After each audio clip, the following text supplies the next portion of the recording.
in theory, that as I understand it, somebody who felt it from the inside. I've heard tons of therapists saying, "Oh, this is how you heal it. This is how you reset your vagus nerve.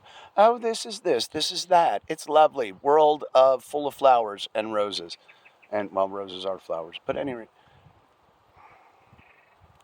But I have yet to find anybody that describes this from the inside. And polyvagal may be common to small degrees where people have had it for a period of time, months, years, whatever. And I've had this for 50 years, so I have a little bit of an understanding of how it affects the body that maybe doctors don't even understand. And I'd like to talk to some serious doctors about that. Not just doctors that are trying to deal with masking symptoms or addressing the symptoms of a chronic illness instead of trying to treat the illness. And that's what we do, because there's no money in curing people in this country, only in treating them. And so, at any rate, that's for other times. Polyvagal, picture a gazelle running across the plains in Africa. And it's happy and it's running and it's all relaxed and it's looking for a nice spot of grass to eat.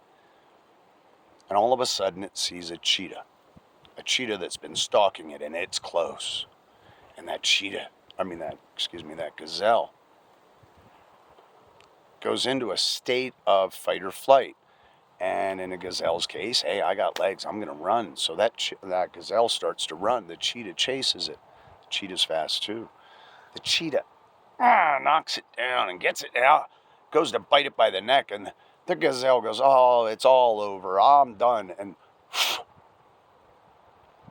the body goes limp. It's called a vasovagal syncope. Your body shuts down to like 1 heartbeat per minute. Your breathing becomes almost imperceptible. This is what I'm told. I've not witnessed it from the outside, only from the inside, because it happened to me once. But the cheetah goes off to get his family and or her family and bring them back to feed. And while the cheetah's away, the gazelle kind of comes to, and the wounds aren't bad. It was just the shock of it, that this gazelle just like gave up. And now, wait, the threat is gone. So the gazelle stands up and shakes this off. Bunk-a-dunk-a-dunk, down the road.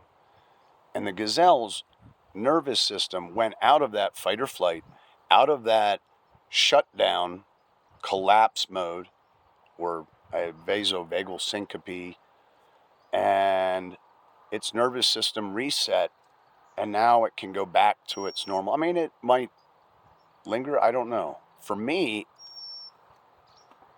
I never reset after every shock, and or after the initial shock, and everything just after that was just fight or flight.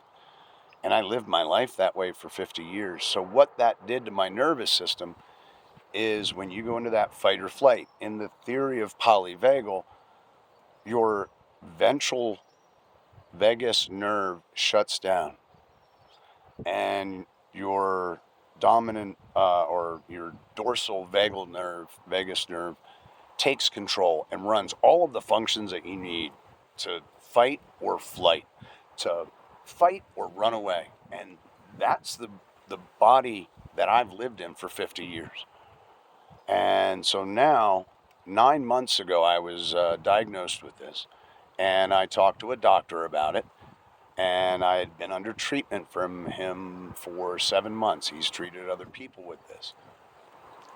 In the initial month, the exercises helped to reset my vagus nerve. And it's almost like a muscle. You have to exercise that and feel your body relax and be able to feel the distance between the front and the back and the left and the right, and get positioning and information from your body that when you're in fight or flight, you don't need. So now all that information that I'm getting, I'm having to put back together. And this is the part that most doctors don't understand. Well, your vagus nerve is reset, it's functioning. Yes, and I'm much calmer and I'm in a much better place that way most of the time. But the disconnect between the brain and the body for so long from so much information that normally I would be receiving, or even somebody who has like a PTSD or some type of a stress disorder where they go in and out of fight or flight a lot, they still come out of it. This Poly Vagal kept me from coming out of it. And so without that information, when I would get tense and my muscles would lock down, and I've been describing this as I'm being pulled down.